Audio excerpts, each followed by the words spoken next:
I'm Tulli, 23 years old. I'm TK, 20 years old. And we've been in Japan for 3 months. Going back to Australia tomorrow. We've been working on our uncle's Kominka, which is an old Japanese folk house that he bought in Yamaguchi. And it's huge. It is a very big place. There's been a lot of work to do on it. One of the main parts we were over for was to fix up the demolished area of the house, which was pretty much caved in, and it's been completely cleared now. So we'll tell you a little bit about that process and what happened. Yeah, so first thing we did with the demolished area was we emptied all the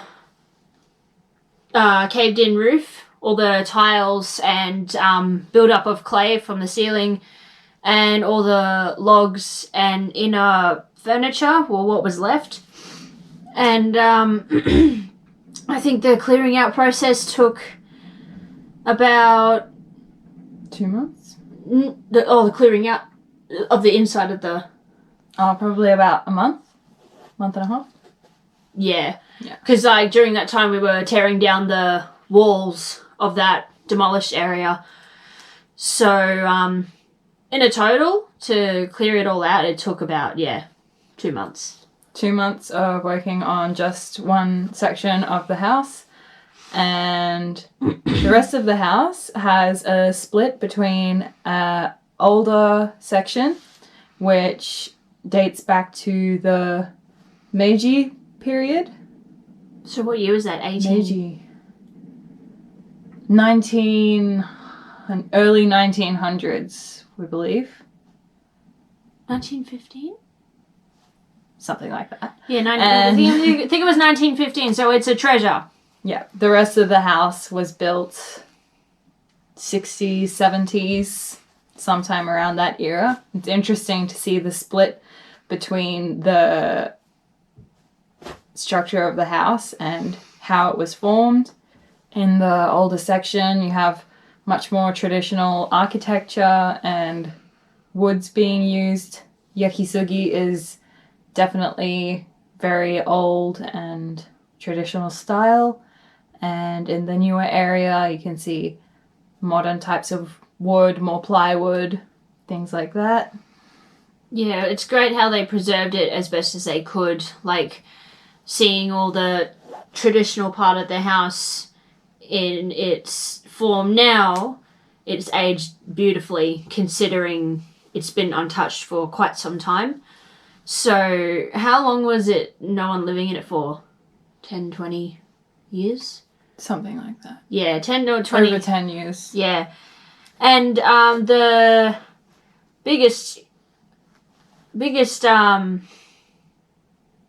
issue with the whole house was the risk of termite damage on the base. Most of the house is made with a wooden structure. So it's important to find the parts that may have been damaged by termites and so before you buy quickly. Before you buy the house, suss that out straight away, because if you buy a house without checking the wooden structure, you could be in some trouble. Be in big trouble, yes.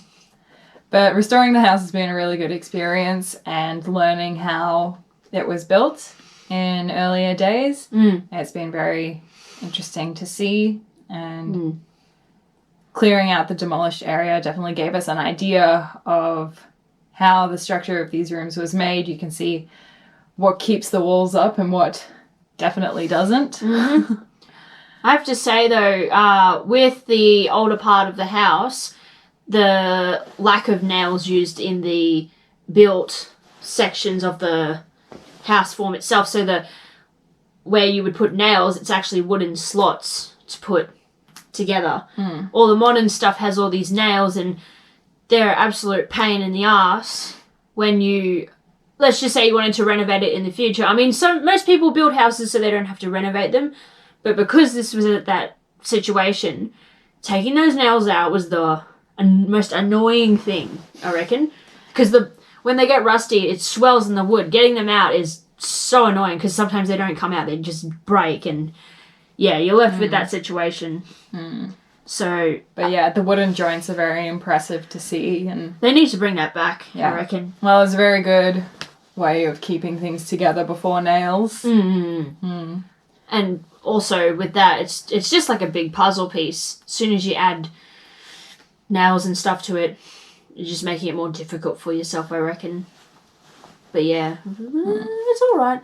Oh yeah, so TK, for you, what was the most exciting part about the whole demolishing process? I think one of the most exciting parts was finding the Muna-fuda. So a Muna-fuda is a wooden slat that has the date of the house on it.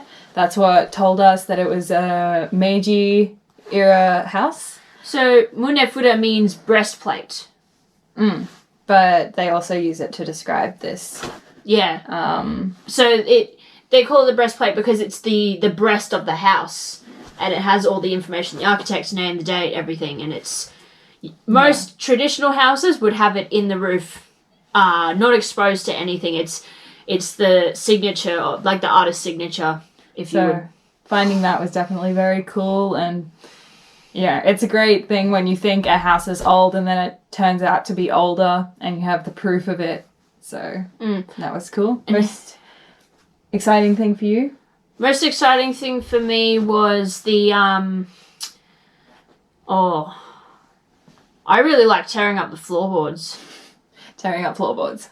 That was such a good... Great stress relief. Stress reliever. I mean, there were so many good, exciting parts. Like, building the mock-up room was really good. Yeah, it was great to see, like, to get to build something that you know the rest of the house is eventually going to look like. And, yeah. You know, restoring something that's been damaged, it's always very satisfying. And,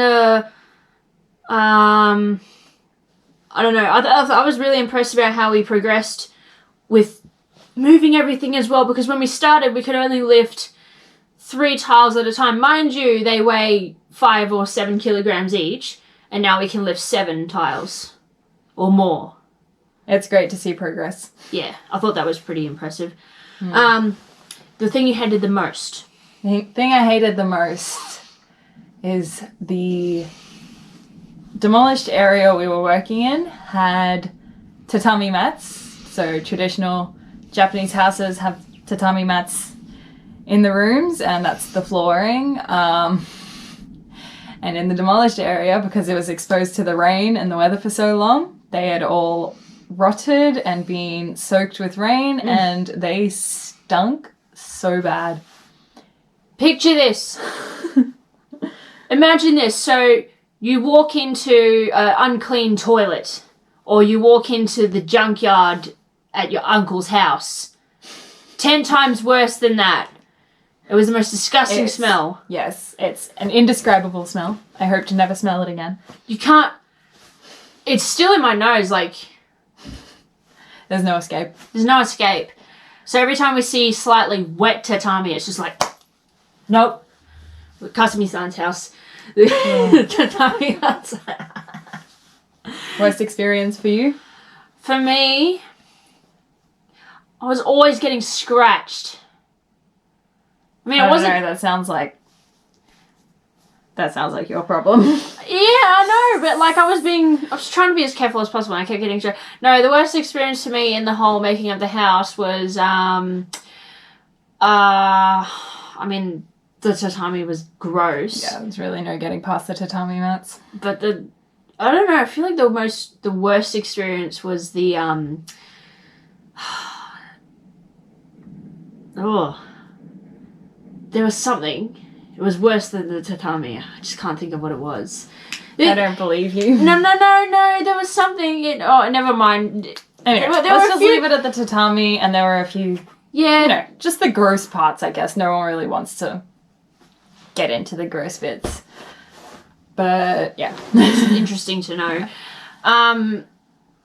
In terms of the demolished area and what we found there and stuff, when it came to clearing everything out, I think we cleared out the tiles. I mean, there was a build-up of heaps of them, but I think the most we cleaned out was the tiles out of the whole thing. So timber aside, I think there were more tiles than timber. There's a lot of tiles and... Yeah, how many tiles do you reckon a traditional Japanese roof holds? A roof? Yeah. I have no idea. Hundreds. If you see a Japanese house, you look at their roofs. Traditional Japanese house, the tiles there, probably about yay big. Or it depends on which ones you get, but these things weigh, as I said, 5 to 7 kilograms each, and there's hundreds of them on the one roof. Mm. They're heavy and yeah. Oh, but they're very elegant, and it's great that the entire house that's on the property, it's covered with them. It's a very, very old style Kominka. And the modern twists they've had on certain parts of the house, hence like the white plaster effect. You didn't agree with that. White plaster? The single white strip on the roof. Oh.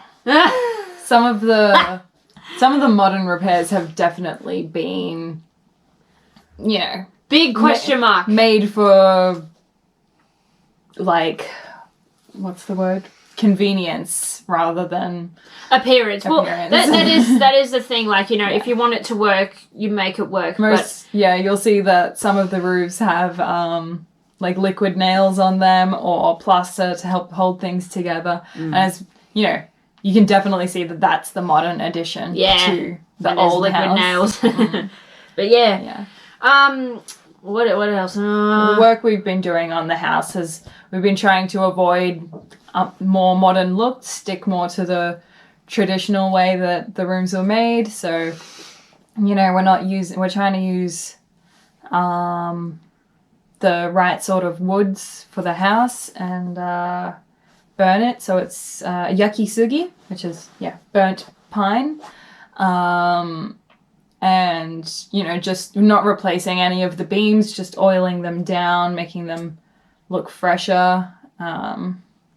With the walls, we're trying not to smooth them out so much. We want them to have a bit of texture and just give it that sort of older feel to it. We don't want it to be like a super modern house.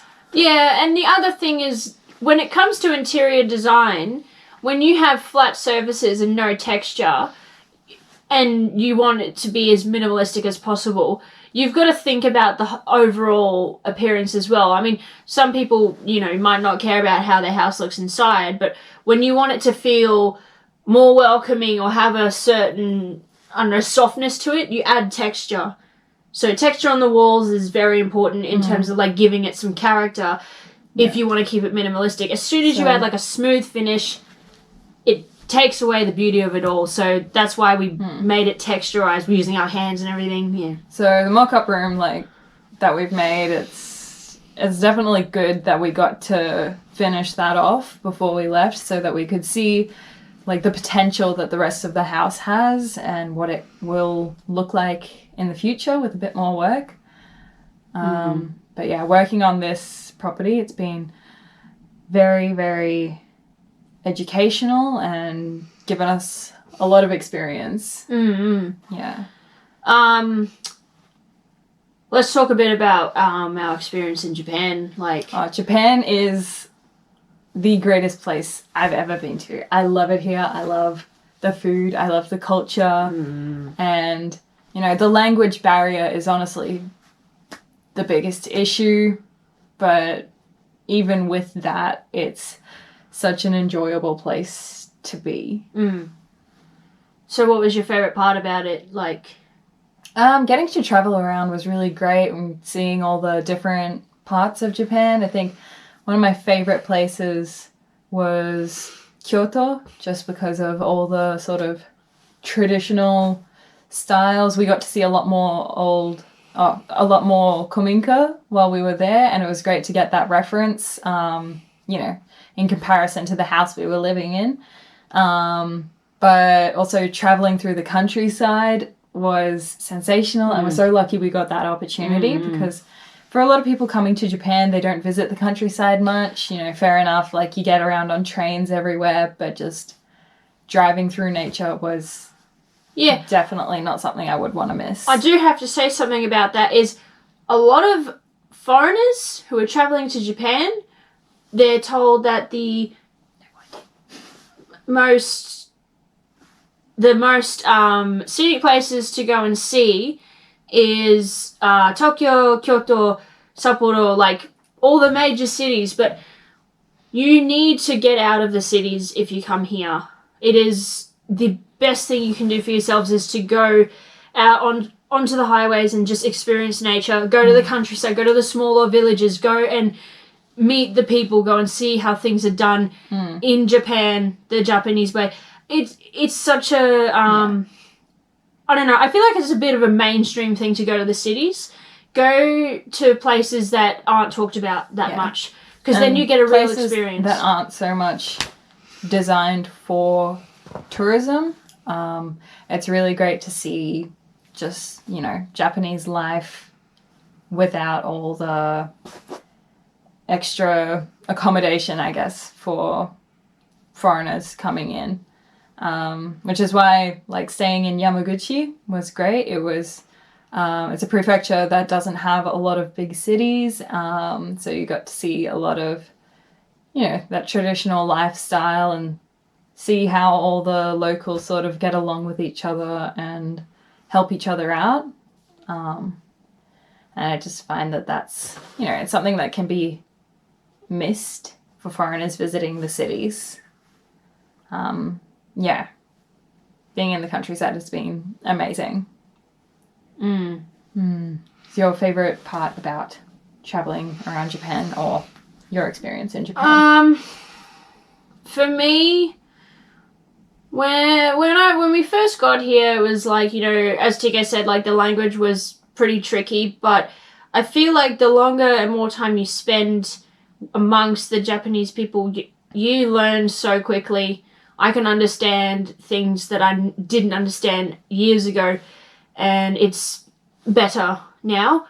I mean, conversation's pretty tricky, like putting sentences together, for example. I don't understand that whole process, but it's really good. I mean, being here for 3 months has really opened my interest in the language and culture even more. So when I got here, I already loved Japan. I always knew I wanted to come here. I love it even more now because I got to experience it, and honestly, the people here are just, they're such amazing people. They work and they're always like motivated to do that, and they have a passion about themselves. Like, they don't flaunt it like most people that you're used to. So you talk to people and it's all about, you know, oh, I like this, I like doing this, this is what I'm best at. In Japan, it's not about that. It's about being yourself in the moment, in the now, not flaunting it like it's money. Like, it's a respectful society, and I can't help but feel a bit more relaxed here. I just felt really like, you know, in Australia, people were competing with each other 24/7, and it was very, in a way, it was very suffocating. So, I don't know, I feel like the whole best part about traveling here is interacting with the people more and seeing how incredible they are and how different it is to be amongst a new culture that are so respectful to each other. And they don't, very respectful. so many people have said that, oh, it's all under the skin. No matter where you go, I mean, not everyone likes each other.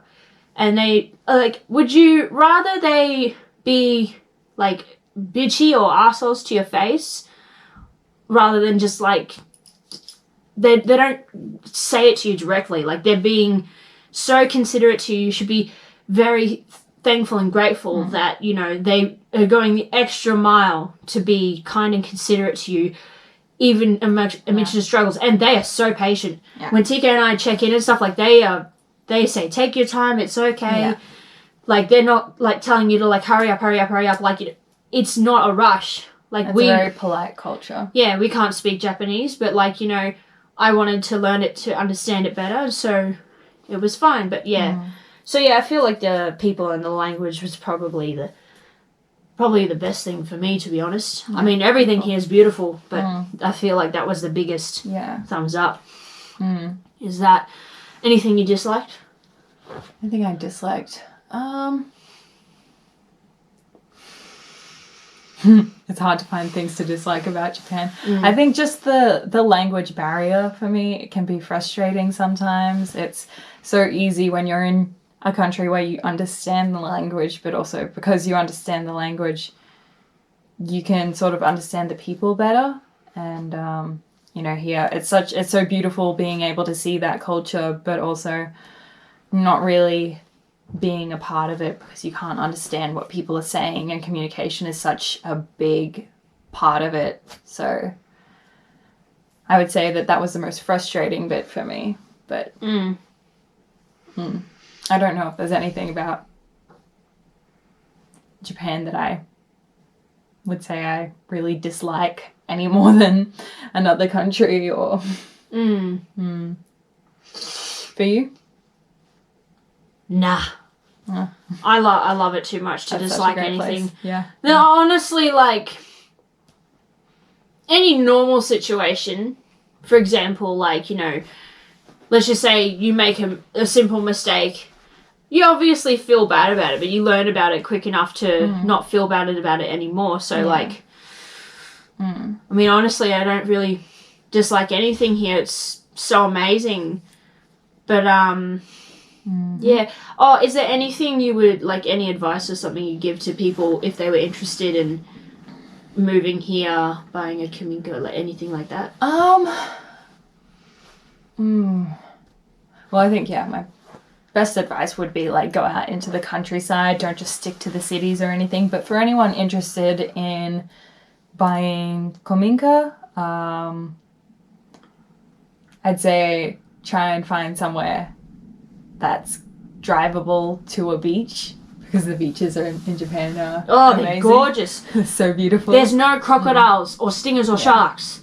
Yeah. It's amazing. It's beautiful. And there's so many shells. I love it. But on the subject of buying Kominka, I think it's such a great thing to do. It's a great thing to invest in. A lot of the old houses in Japan are really affordable. But I think just one thing to be careful of is to inspect the properties properly before you buy one. Make sure that they're structurally intact, to avoid major repairs or anything. But yeah, it's just such an interesting thing to live in one of these old houses and work on it and make it better, I guess. Really enjoyed doing that. Any advice? If you come to Japan, I wouldn't say learn the language, but don't be frustrated if you don't know what to say. Like, if you're not sure, give yourself like a little like flick book notes or something like that just to read off. Like, but not many people speak English here. So maybe have a few phrases written down or learn, just so if you're just visiting, you can have that comfort of being able to understand slightly. If you're moving here, you would have to learn the language as best as possible, but like you don't learn it overnight, so like definitely take your time, but interact with Japanese people as much as possible. It's okay to make mistakes. Like, that's how you learn. And I'm sure they'd correct you. If not, then I don't know.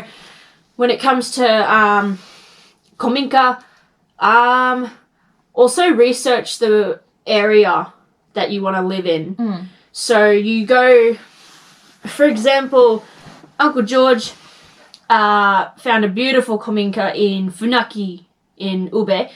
And it's a really lovely community. The people there are amazing and they're so patient with you. And it's very convenient for a village. Like, it's rural, but you've got like a convenience store and you've got the priest next door. Like, you've got all these things available to you. Everything's in walking distance and it's great. So if you were to find a place in the countryside, like a Kominka or something, definitely check out the area. I reckon. I think that's the best advice. And when it comes to, I mean, settling down here, save a lot of money. Savings is important.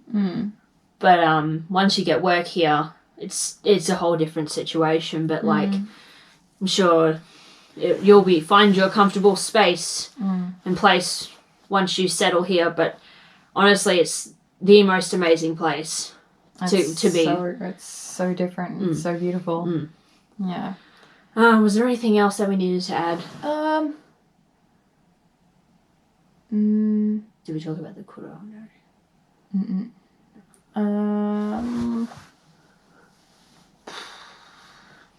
Yeah, I think that's about it. Just, if you're thinking of moving to Japan, actually, I would say that before you move to Japan, do some research into the culture.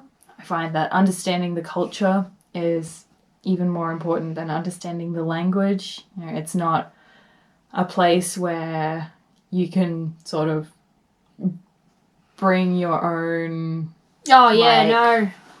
Your own small habits. Yeah. So, it's a very respectful culture. You don't want to be, like, super loud at night. I think, like, one of the biggest surprises for me coming here was finding out that people don't, like, eat when they're walking. It's such a normal thing to do in Australia, where we're from. And, you can just grab a sandwich from somewhere, go for a walk along the street, just eat as you go. Here, it's not something you do. It's, seen as disrespectful. It's also very strange. A lot of people will look at you. But it's just, things like that. Things that you don't really think about. To do some, just a bit of research on how to conduct yourself while you're here. Like, you don't want to be on your phone while you're on a train. Just remember to be respectful of the people around you. Yeah. Pretend you're a baby. Like you're taking steps, you're learning all again. Honestly, there's nothing else you can do except adjust yourself to learn. If you're going to be stubborn and not be a part of the culture, it's unfortunately it's not going to work. You need to really respect and understand people. They will respect you so much for that, because you're coming to their country to experience it and be a part of it. So you need to really relax yourself in that situation. Do not think that, they're going to adjust to our habits straight away. We're Aussies, mate. We're not the most civilized of people. But so definitely relax and have fun with it. Like, if you want to try out a few phrases on Japanese people, I'm sure they'd love to converse with you. I think for anyone interested in buying Kominka, honestly, a great way to see if that's something that you'd be into would be to come over here and work on them and, just see how they're done. Absolutely. If anyone's interested in coming to work with our uncle who's still renovating his Kominka, I feel like it's a great opportunity. For anyone who would be interested in that. It's absolutely such a unique place, and people from other countries, they're not going to see houses like this there.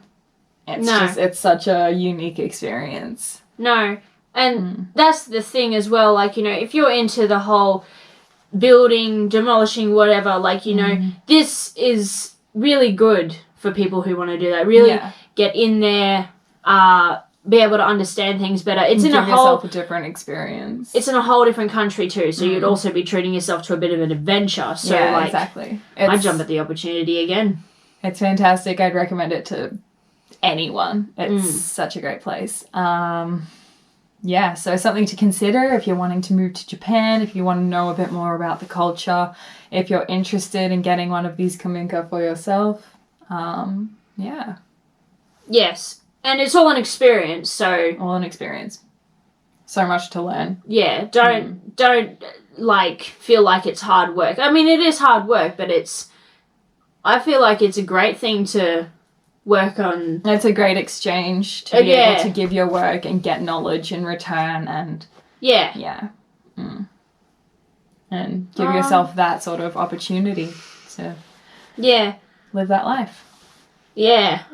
Oh, and I think if you're just visiting to Japan, I feel like, you know, that's the best opportunity for you to go and explore some of the most amazing places in Japan. So that's one thing you should always keep in mind is make sure you research how to travel here as well. Yeah. So, for example, you need to research like bullet trains and like their schedules, how they are met. Most public transport here is rarely ever late. I mean, if they're late, it's not that long. Like, and it's always announced. Yeah, and so the train or the bus isn't going to wait for you. You got to be there to get onto the bus and the train. Yeah. How'd you feel about the trains here? The trains here, they're very cool. Honestly, like the Shinkansen, it's definitely a very cool experience. They go so fast. I think finding my way around the stations was a stressful point. Especially for someone who's not good with directions.